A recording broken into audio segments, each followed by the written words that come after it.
जी, तो शुरू करते हैं द डबल ड्रामे का एपिसोड नंबर 36। तो एपिसोड 36 की स्टार्टिंग में हम देखते हैं कि जो सनी लियोन होता है वो बैठ के कुछ अपनी पेंटिंग बना रहा होता है या फिर क्यों कहें कि कुछ लिख रहा होता है अपना स्टडी के बाद हम देखते हैं आगे की सीन में राजकुमारी का, जहाँ पे हम देखते हैं कि ली परिवार जो होता है राजकुमारी की आवभगत के लिए खड़ा होता है और यहाँ पे राजकुमारी जो होती है वो डोली में आती है और हम देखते हैं कि चारों तरफ ये बात फैल गई होती है कि ली फैमिली जो है ना वो राजकुमारी का रेपुटेशन बचाने के लिए उसकी शादी की हुई है, क्योंकि उन्होंने एक ऐसे बच्चे को जन्म देने जा रही हैं जिसके पिता का पता ही नहीं है, मतलब उसके बाप का पता नहीं है। तो वो ली परिवार में विवाह करा रहे हैं ताकि ली परिवार का नाम मिल सके उस बच्चे को।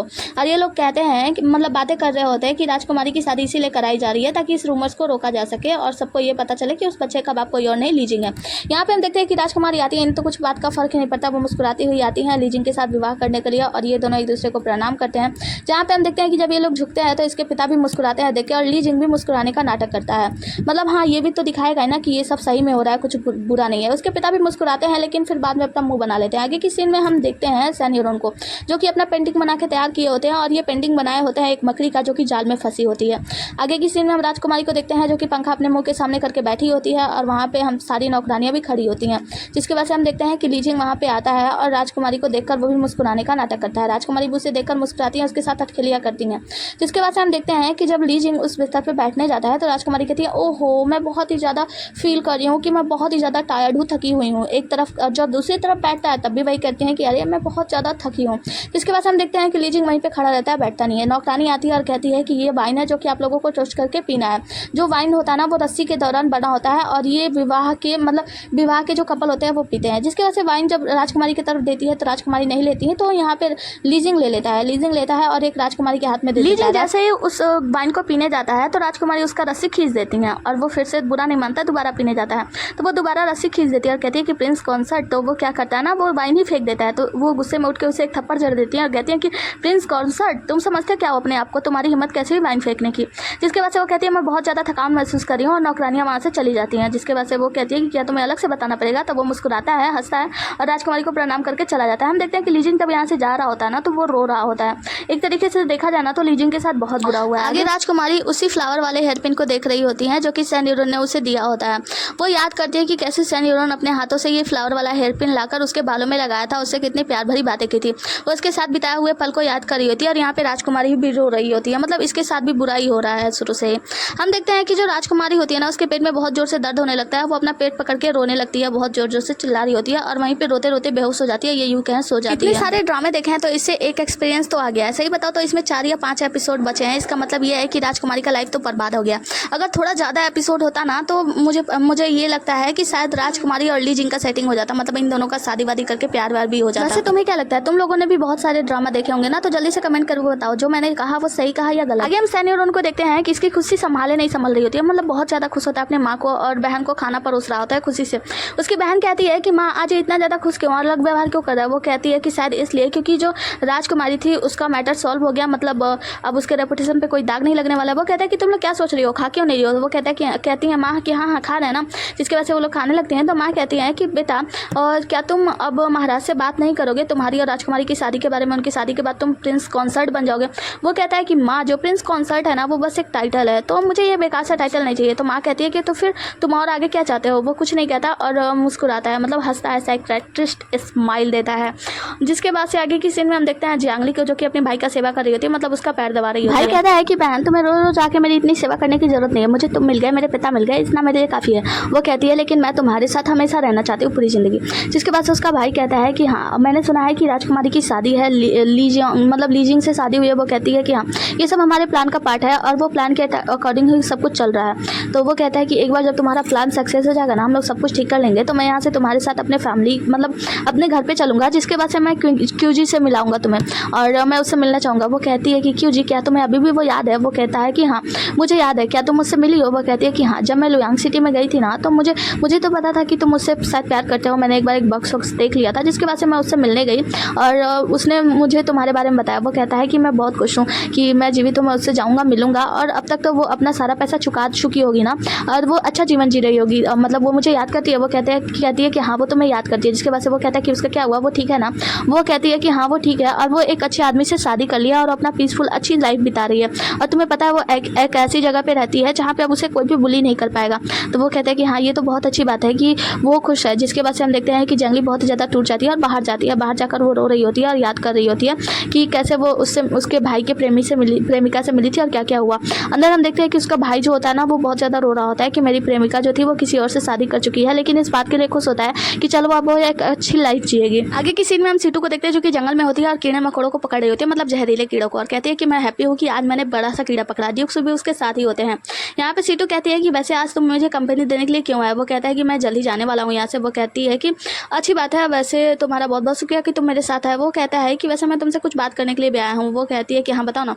वो कहता है कि मेरी तुम्हारे भाई से बात हुई और वो बताता है कि मैं ग्रेट यान यानी एम्पायर राजा यान के लिए तुम्हारे कुछ ट्रॉप्स लेने के लिए आया था, लेकिन तुम्हारे राजा ने क्या शर्त रखा है। और वो बताता है, जिसके बाद से हमें पता चलता है कि राजा ने इसे शर्त रखी थी कि मैं चाहता हूँ कि तुम शादी कर लो मेरी बहन से। देखो जब मेरी बहन तुम्हारे पास मतलब यान में रह रही थी ना तो आप उसे तुमसे प्यार हो गया था, और जब से वो यहाँ पे आई है तब से वो बहुत ज़्यादा सैड रहने लगी थी, लेकिन जब से तुम आए हो ना वो फिर से चाह उठती है। और तुम जानते हो कि मेरे परिवार में लास्ट मेंबर बस वही है, तो मैं चाहता हूँ वो हमेशा खुश रहे। तो मैं इस बात का शर्त रखता हूँ कि अगर तुम मेरी बहन से शादी करते हो तो हम एक फैमिली बन जाएंगे, तुम प्रिंस कॉन्सर्ट बन जाओगे राजा मतलब राजा झाओ के, और उसके बाद से हम तो एक फैमिली हो जाएंगे ना। तो मैं तुम्हारी मदद करने के लिए तैयार हूँ अगर तुम ये बात मानते हो तो।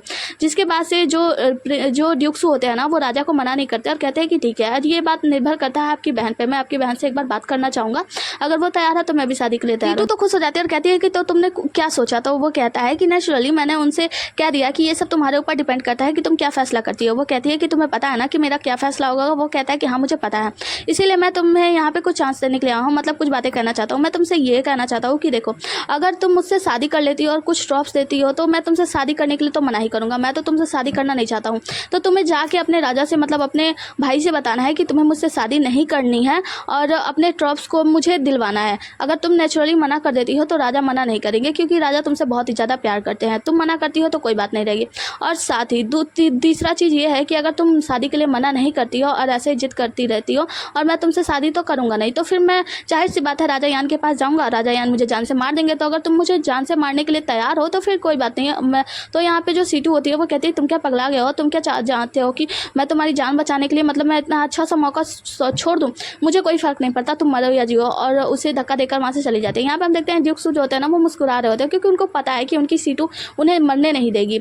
सीन यहाँ से कट होता है। आगे की सीन में हम देखते हैं कि वानिंग जो राजकुमारी होती है ना उनके कमरे से ढेर सारी नौकरानियां बाहर निकल रही होती है रोते हुए, बहुत ही ज़्यादा उनको भगाया जा रहा होता है। वो जब बाहर आती हैं तो प्रिंस कॉन्सर्ट मिलते हैं यानी लीजिंग। वो उनसे कहती हैं कि राजकुमारी ने कहा है कि हमने उन्हें जो ब्रेकफास्ट खिलाया वो उन्हें बेकार लगा। तो वहाँ पे वो कहते हैं प्रिंस कॉन्सर्ट ठीक है तुम लोग जाओ यहाँ से, और वो अंदर आते हैं राजकुमारी से बात करने के लिए। लीजिंग यानी मोबोला प्रिंस कॉन्सर्ट अंदर जाते हैं और राजकुमारी से कहते हैं कि प्रिंसेस मैंने सुना है कि आपको वो खाना पसंद नहीं आया जो आपके लिए आया है।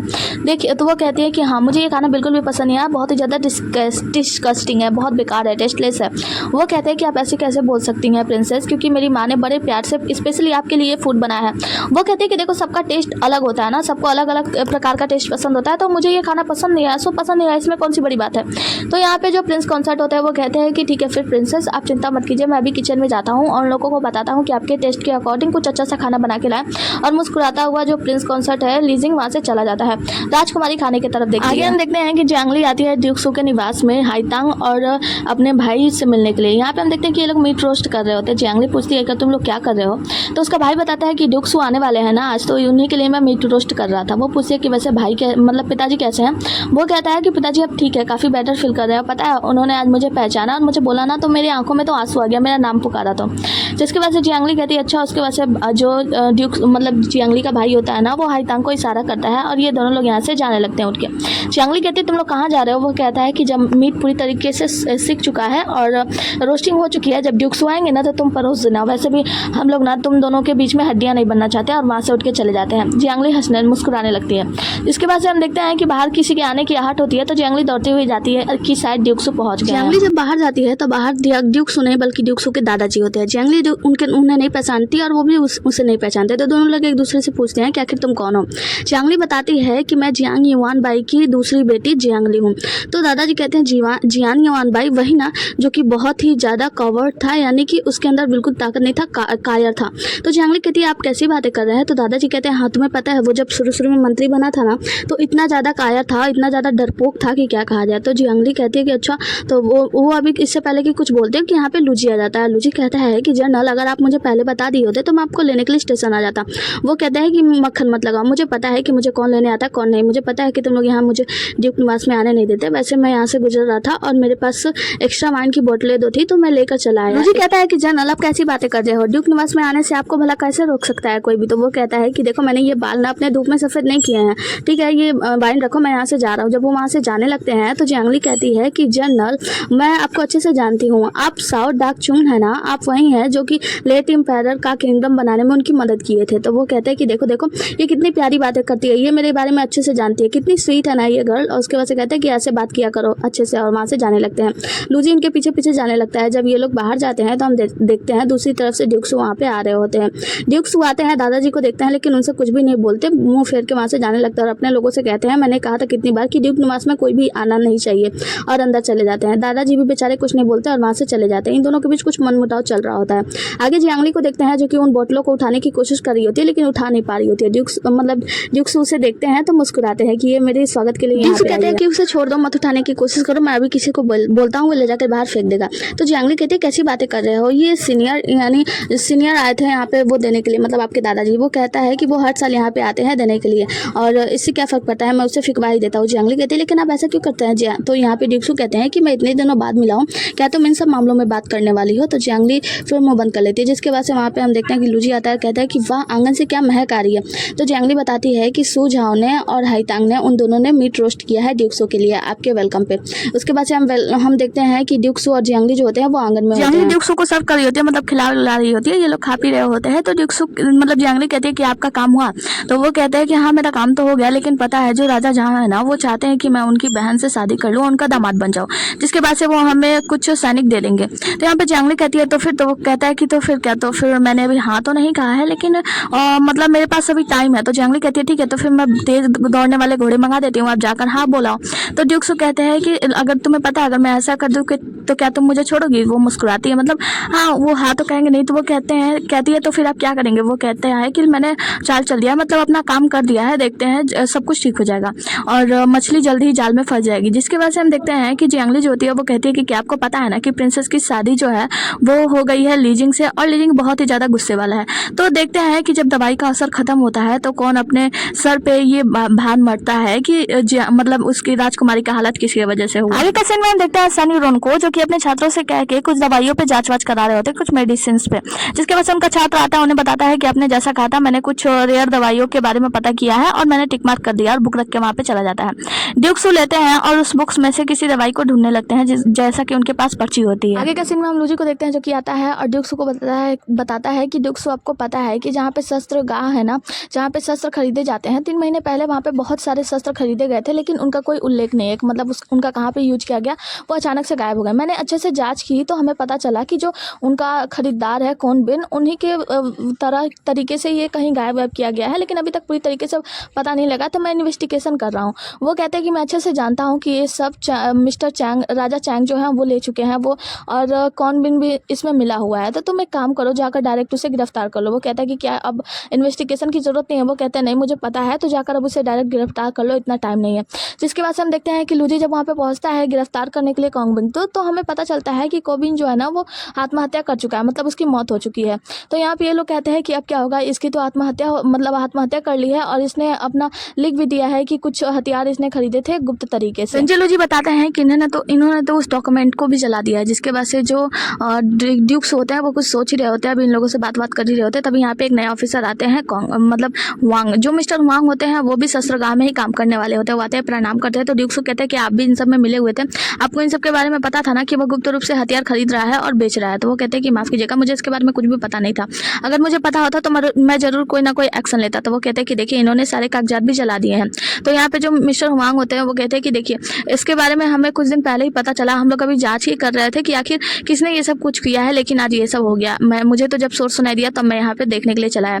लेकिन आप चिंता मत कीजिए, कुछ ऐसे डॉक्यूमेंट मेरे पास भी हैं जिसमें उसके आदान प्रदान का जो लेखा जोखा है वो लिखा हुआ है। तो ड्यूक्सू कहते हैं कि लूजी इनके साथ जाओ और डॉक्यूमेंट लेकर। आगे का सीन में जो ड्यूक्सू होते हैं वो वेंजी से बात करते हैं। तो वेंजी बताता है कि महाराज क्या ये जो नए हुआंग है उन्हें आप सस्पेंड कर देंगे। वो कहते हैं अभी इसकी कोई जरूरत नहीं है, पहले अच्छे से जांच करो। तो वो कहता है कि वैसे ओल्ड जर्नल को इन सब की खबर देनी चाहिए, यानी आपके दादाजी को। वो कहता है कि नहीं, ये तो महाराज को भी पता नहीं चलना चाहिए जब तक मैं पूरी तरीके से इन्वेस्टिगेशन ना कर लूँ और सच्चाई बाहर ना निकाल दूँ। आगे के सीन में हम ली परिवार बार का सीन देखते हैं जहाँ पे हम देखते हैं कि जो राजकुमारी होती है ना वो बाहर जा रही होती है। वहीं पे लीजिंग आता है और कहता है कि मेरी राजकुमारी कि आप कहीं बाहर जाने वाली हो। वो कहती है कि हाँ। तो वो कहता है लीजिंग कि तो ठीक है फिर मैं आपके साथ चलता हूँ, अब मैं आपको कंपनी दूंगा। तो राजकुमारी कहती है क्या तुम मेरे ऊपर नजर रख रहे हो। वो कहता है कि नहीं मेरी इतनी हिम्मत कहाँ राजकुमारी, मैं तो बस आपके साथ इसलिए आना चाहता था कि कहीं रास्ते में कुछ परेशानी ना हो जाए और आपके बच्चे को कुछ ना हो जाए। वो कहती है क्या तुम मुझे श्राप दे रहे हो, तुम्हारी हिम्मत कैसे हुई। वो कहता है कि नहीं मुझे माफ कीजिएगा, मैं ऐसा कैसे सोच सकता हूँ। अगर आप मुझे साथ नहीं ले जाना चाहती तो कोई बात नहीं, आप अकेले जा सकती हैं। मैं उम्मीद करूंगा कि आप अच्छे से आएँ और आपका मतलब जो सफ़र है वो शुभ हो और जच्चा बच्चा दोनों खुशहाल रहें। जिसके बाद से राजकुमारी उसको मुँह छिड़ा के वहाँ से चली जाती है। आगे की सीन में हम सनी हीरोइन को देखते हैं जो कि एक सीनियर के साथ मेडिसिन की कुछ नॉलेज ले रहे होते हैं और उनसे कहते हैं कि मैंने आपसे जिस तरीके की मेडिसिन की नॉलेज ली है इसके बारे में बाहर किसी को पता नहीं चलना चाहिए। वो सीनियर कहते हैं जी जैसा आप कहें और वहाँ से चल जाते हैं। इसकी बहन आती है और कहती है कि प्रिंसेस वार्निंग आई हुई है सन रेजिडेंस में। तो वो बहुत ज़्यादा चिंतित हो जाते हैं और हम बाहर का सीन देखते हैं कि प्रिंसेस आ रही होती हैं। तो जो सनी हीरोइन की मॉम होती है वो उनके आगे पीछे लगी होती हैं कि प्रिंसेस आपको यहाँ आने की क्या ज़रूरत थी, अब ये तो हमारा भाग्य है कि आप सन रेजिडेंस में आई। वैसे अगर आपको कोई ज़रूरत थी तो आप सनी हीरोइन को बता देती, वो खुद आपसे मिलने चला जाता। तभी हम देखते हैं कि यहाँ पे सनी हीरोइन पहुँचते हैं। तो जो राजकुमारी होती है उनकी माँ से कहती है कि अगर आपको मेरी कोई मदद करनी है तो एक बात याद रखिएगा कि मैं कभी भी सन रेजिडेंस में नहीं आई, ये बात किसी को पता नहीं चलना चाहिए। वो कहते हैं कि हाँ आप कभी सन रेजिडेंस में कहाँ आई हैं। जिसके बाद से वो कहती हैं कि मैं सनी हीरोइन से अकेले में कुछ बात करना चाहती हूँ तो कोई हमें डिस्टर्ब नहीं करेगा। उसकी माँ कहती है हाँ बिल्कुल। जिसके बाद से राजकुमारी अंदर कमरे की ओर जाने लगती है और सनी हीरोइन से कहती है चलो मेरे साथ, मुझे तुमसे कुछ बात करनी है। सनी हीरोइन के पीछे पीछे जाते हैं, कहते हैं जी चलिए प्रिंसेस, और एक कमरे में ले जाकर कहते हैं कि क्या हुआ, आपकी शादी अभी अभी हुई है, आपको यहाँ पे नहीं आना चाहिए था। अगर ली जिंग को या ली फैमिली को पता चल गया तो आपको पता है ना ये बुरा होगा और रूमर्स और बुरी तरीके से फैल जाएंगी। तो वो कहते हैं कि क्या तुम्हें रूमर्स की चिंता है, तुम्हें मेरी कोई चिंता नहीं है। तो यहाँ पे सनी हीरोइन पूछते हैं कि क्या हुआ, क्या आपको कोई परेशानी, आपको कोई बुली कर रहा है। वो कहते हैं कि नहीं, किसी की हिम्मत कैसे हो सकती है मुझे बुली करने की, और तुम्हें पता है जो ली जिंग है ना, मैंने तो उसके सामने 2-4 कटोरे भी तोड़ दिए लेकिन वो कुछ बोल नहीं पाया, बस मुझे देखता रहा, ऐसा लग रहा था जैसे वो मुझे खा जाएगा। वो कहता है कि क्या उसने आपको बुली किया। वो किया कहती है कि नहीं, उसके में इतनी ज़्यादा हिम्मत नहीं है कि वो मुझे कुछ बोल पाए। वो कहती है लेकिन मुझे चिंता है, मुझे तुम्हारे साथ रहना है और तुम्हारे साथ अपने बच्चे को पालना है। सनी हीरोइन कहते हैं देखो तुम्हें चिंता करने की कोई ज़रूरत नहीं है। जब तुम्हारा भाई यानी कि जो चंग है ना, राजा चंग, जब वो राजा बन जाएगा तब हम लोग सगाई कर लेंगे और इस शादी को रद्द कर देंगे। वो कहती है कि अच्छी बात है, कहती है कि मुझे हक करो। तो सनी हीरोइन उन्हें हक कर लेते हैं। जिसके बाद से वो राजकुमारी कहती है कि क्या तुमने सोचा हमारे बच्चे का क्या नाम होगा। तो सनी हीरोइन कहते हैं कि नहीं, मुझे अभी इतना टाइम नहीं मिला मैं इस बारे में सोचूं। तो वो अपना और सनी हीरोइन का नाम जोड़ के बोलती हैं कि मैं अपने बच्ची का नाम सेंग न्यूक्शियों कुछ ऐसा रखूंगी। तो वहाँ पे वो कहते हैं कि हाँ, और तुम्हें पता है वार्निंग, तुम्हें मेरी बात माननी होगी ताकि हमारा बच्चा जो है ना वो हेल्दी ग्रो कर सके। वो उसकी बात मान जाती है, कहती है कि हाँ जैसा जैसा तुम कहोगे मैं वैसा वैसा ही करती जाऊंगी। आगे किसी में हम ड्यूक सू को देखते हैं जो कि एक जेंग वेई नामक इंसान से मिलते हैं जो कि कुछ जो वेपन्स रखे होते हैं उनके मालिक है ना। तो उनसे पूछते हैं कि मैं यहाँ पे कुछ जांच करने के लिए आया हूँ। वो कहते हैं कि किस बात के लिए। आपको तो पता है ना जो काओ बिंग थे जिनकी मृत्यु हो गई और वो अब केस बंद किया जा रहा है, उन्होंने आत्महत्या की थी तो उस पर कुछ खास मिला नहीं हमें। वो कहते हैं कि नहीं, मुझे कुछ जांच करने पे पता चला कि उन्होंने बहुत सारे वेपन्स इधर उधर सेल किए थे तो इसीलिए मैं वेपन्स की जांच करना चाहता हूँ। वो कहता है लेकिन इसकी क्या ज़रूरत है, मैंने सारा जांच कर लिया है और हमें कुछ भी ऐसा वैसा नहीं मिला है।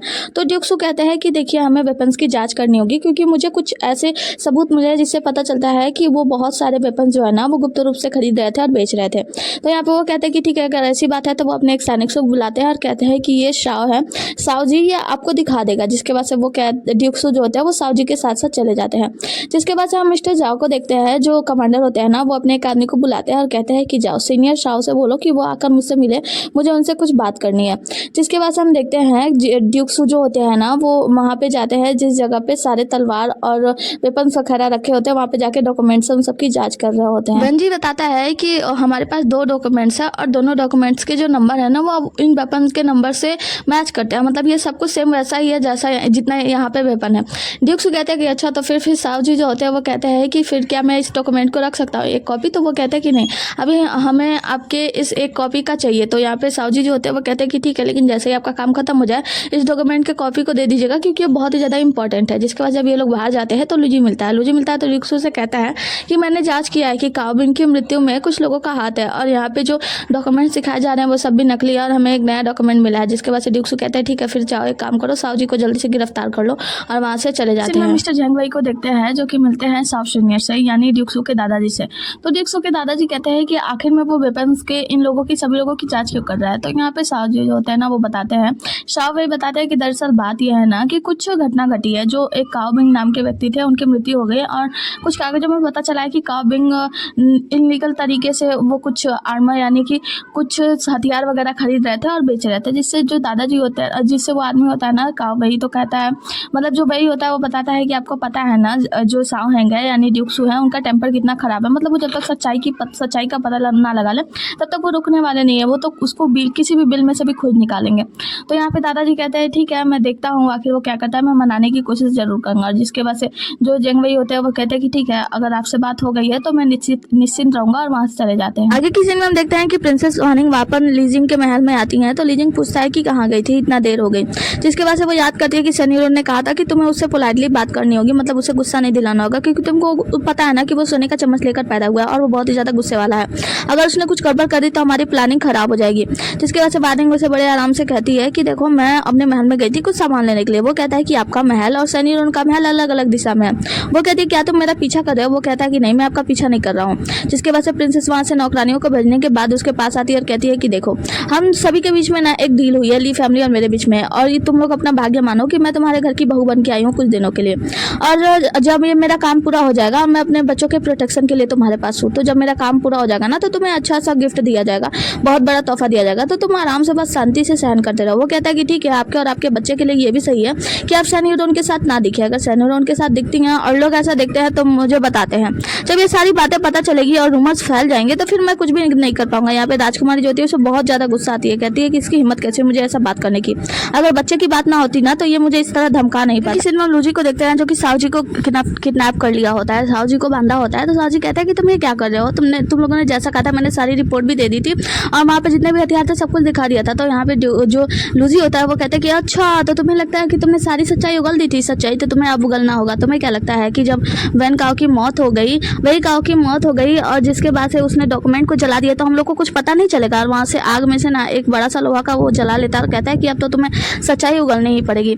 हम देखते हैं कि जो शाओ जी होता है ना वो चिल्ला रहा होता है, कहता है कि देखो मैंने कुछ नहीं किया, प्लीज रुक जाओ। ड्यूक सू को देखता है जो कि अपना तलवार पोंछ रहे होते हैं, तो यहाँ पे लूजी आता है और कहता है कि वो जल्द ही अपनी सच्चाई को कबूल कर लेगा, तो मतलब कल तक वो अपनी सच्चाई को कबूल करने वाला है। तो ड्यूक सू कहता है कि देखो मेरे पास इतना टाइम नहीं है, जल्दी करो और उससे सच्चाई कबूल करवाओ। यहाँ पे लूजी जो होता है वो जाने लगता है, तभी हम देखते हैं कि एक सैनिक आता है, कहता है कि बाहर कुछ सैनिक आ चुके हैं और उनके साथ में जो जेंग वही है वो आए हुए हैं। जिसके बाद से ड्यूक सू बाहर निकलते हैं तो देखते हैं जेंग वही अपने लोगों के साथ आए होते हैं और कहते हैं कि मुझे साहू जी को मैं लेने के लिए आया हूँ, उसे रिलीज कर दो। ड्यूक सू कहते हैं कि मैं उसे रिलीज नहीं कर सकता क्योंकि मुझे सच्चाई उगलवानी है और उसे कन्फेशन लेना है कि उसने कुछ घोटाले किए हैं उसके बारे में। तो यहाँ पे जो जेंग वही होते हैं वो कहते हैं कि तुम क्या पागल हो गया, हमारे आदमी को किडनैप किया, हम यहाँ से नहीं जाएंगे। तो ड्यूक सू कहते हैं ठीक है फिर मुझसे लड़ाई कर लो, और वहाँ पे इनके भी ढेर सारे सैनिक आ जाते हैं ड्यूक सू के। जब इन लोगों में लड़ाई स्टार्ट होने वाली होती है तब तक दादाजी आ जाते हैं, यानी सीनियर साहू आते हैं तो कहते हैं कि रुक जाओ ये सब क्या हो रहा है। तो साहू जो जेंग वही होते हैं ना वो कहते हैं कि आपको कहा था ना कि आप अपने बेटे को समझा लो, आप अपने पोते को समझा नहीं पा रहे हो, देखो लड़ाई आगे बढ़ गई है, हमें हमारा आदमी चाहिए, अगर ये हमारे आदमी को नहीं छोड़ता है, ये उससे जबरदस्ती कुछ कन्फेशन लेना चाहता है, अगर ये उसे नहीं छोड़ता है तो इसे नहीं छोड़ा जाएगा। तो यहाँ पे दादाजी जो होते हैं वो कहते हैं कि तुम चिंता मत करो, मैं एक दिन में तुम्हारे आदमी को छुड़वा कर भेज दूंगा, प्लीज इस बार तुम थोड़ी समय के लिए रुक जाओ। जिसके बाद से हम देखते हैं कि जो जेंग वही होता है ना वो कहता है कि ठीक है अगर तुम ऐसा कहता हो तो मैं तुम्हारी बात मानता हूँ, और ड्यूक रेसिडेंस से वो चला जाता है। जिसके बाद से दादाजी जाते हैं और ड्यूक से कहते हैं कि तुम क्या पागल हो गए हो, तुम ये ला क्यों तोड़ रहे हो, तुम्हें पता है ना ला के हिसाब से तुम उसे नहीं रख सकते, तुम गुप्त रूप से उसे अपने पास छिपाए हुए हो और उसे इन्वेस्टिगेशन कर रहे हो, अगर तुम्हें इन्वेस्टिगेशन करना है तो तुम लॉ के हिसाब से करो। तो यहाँ पे ड्यूक सू कहते हैं कि आपको क्या लगता है कि मैं ये इन्वेस्टिगेशन करना रोक दूं, पहले मेरे पिता की मौत हो गई, आपसे कहा था इन्वेस्टिगेशन कराने के लिए लेकिन आपने इन्वेस्टिगेशन नहीं किया, और जब इस बार मैं सच्चाई जानना चाहता हूँ तो आप मुझे रोक रहे हैं। तो दादाजी कहते हैं अरे तुम्हारे पिता का मौत एक एक्सीडेंट था, तुम क्यों ऐसे बकवास बातें कर रहे हो, तुम्हें उसे छोड़ देना चाहिए, मैं तुमसे रिक्वेस्ट करता हूँ तुम उसे छोड़ दो और ड्यूक रेजिडेंस पे कुछ भी ऐसा मतलब बेकार काम मत करो। वो कहता है कि ये सब मैं महाराज के साथ मिलकर कर रहा हूँ। तो वो कहता है महाराज कोई तुम्हारा साथ नहीं देगा, तुम्हें उसे छोड़ देना चाहिए, तुम्हें लॉ के हिसाब से चलना चाहिए, अगर लॉ के हिसाब से नहीं चलोगे तो साथ तुम्हारे साथ भी बहुत ही ज़्यादा बुरा हाल होगा तुम्हारा। जिसके बाद से ड्यूक सू जो होते हैं वो कहते हैं कि मुझे आपसे बात नहीं करनी, आप जा सकते हैं यहाँ से, और अपने सैनिकों से मतलब अपने बॉडीगार्ड लोगों से कहते हैं कि बहन जी लूजी दरवाजा बंद कर दो, किसी को अंदर आने की इजाजत नहीं है, और अंदर चले जाते हैं। जिसके बाद से हम देखते हैं कि आगे हम ड्यूक सू को देखते हैं जो कि एम्पायर से मिलते हैं। तो एम्पायर उन्हें बहुत ज़्यादा डांटता है, कहता है कि तुम्हें कहा था ना कानूनी रूप से तुम सब कुछ करना, कानूनी रूप से तुम नहीं कर रहे हो, और शाओ जी को जो तुम अब तक कैद किए हुए हो तुम्हें पता है कितने लोगों का कंप्लेन आ चुका है। ये देखो ये मामूली लोगों का कंप्लेन आया है कि ड्यूक सू बिना मतलब इनलीगली तरीके से लोगों को पकड़ते हैं, उनसे कन्फेशन लेते हैं। अब मैं क्या करूँ बताओ, तुम्हारे खिलाफ केस चल रहा है तो मैं क्या कर सकता हूँ, जब ये सब केस लीगल रूप से है तो मैं तुम्हें कैसे माफ कर सकता हूँ। तो यहाँ पे ड्यूक्सू कहते हैं कि महाराज आपको समझने की ज़रूरत है कि जो साहू जी है ना वो मिला हुआ है और उसे छिपाने की कोशिश की जा रही थी, इसीलिए मैं उससे कन्फेशन लेना चाहता हूँ और जल्दी सच्चाई बाहर आ जाएगी। तो महाराज कहते हैं कि तुम लीगल तरीके से सब कुछ क्यों नहीं कर सकते, तुम इनलीगली इन सब में घुस रहे हो, तुम्हें पता है मैं भी तुम्हें रोक नहीं सकता क्योंकि मैं महाराज हूँ। इसका मतलब ये नहीं मैं इनलीगली कुछ भी कर दूँ जो मेरे मन में आए, मुझे लीगली सारा काम संभालना पड़ता है। तो तुम्हें इस बात का ध्यान रखना होगा कि तुम्हें लीगली काम करना होगा, इसलिए मैंने तुमसे कितनी बार समझाया था कि इनलीगली तरीके से कुछ भी मत करना। तुम्हें समझना होगा साओ हैंग, तुम अभी भी सुधर जाओ और लीगली तरीके से काम करो, अभी जाकर उसे रिलीज करो, वरना मैं तुम्हें बचाना भी मेरे लिए मुश्किल हो जाएगा। मैं क्या करूंगा, मुझे कुछ भी समझ में नहीं आ रहा है मैं कैसे करूंगा। जो एम्पायर होते हैं वो कहते हैं कि तुम्हें सब कुछ ध्यान में रख के करना होगा और हाँ अब ये सही समय है कि तुम्हें जाकर आराम करने चाहिए अपने ड्यूक निवास में और वहाँ से तुम बाहर नहीं निकलोगे। इतना कहने के बाद महाराज वहाँ से चले जाते हैं, जिसके बाद से हम ड्यूक्सू को देखते हैं वो सोचता रहता है कि आखिर मैं करूँ तो करूँ क्या, करूँ तो करूँ कैसे, क्योंकि लीगल तरीके से तो मैं कुछ भी नहीं कर सकता, लीगल तरीके से तो सब कुछ नष्ट कर दिया गया है, तो इनलीगली ही सच्चाई का पता लगाना पड़ेगा। जिसके बाद से हम ड्यूक्सू को देखते हैं वो सोच रहे होते हैं कि आखिर करना क्या चाहिए। इसी के साथ ये एपिसोड यहीं पर खत्म होता है, मिलता है अगले एपिसोड में, तब तक के लिए बने रहिए हमारे साथ। Tata bye bye, take care और हाँ कमेंट करना मत भूलना, बाय बाय। और हाँ 1-2 दिन मैंने वीडियो नहीं डाली थी तो कारण ये था कि एक दिन तो लाइट नहीं आई थी मुहर्रम की वजह से और दूसरे दिन यहाँ पे शादी वादी थी ना तो उस वजह से बाजा बहुत बज रहा था, इसीलिए मैं नहीं बना पाई, सॉरी, बाय।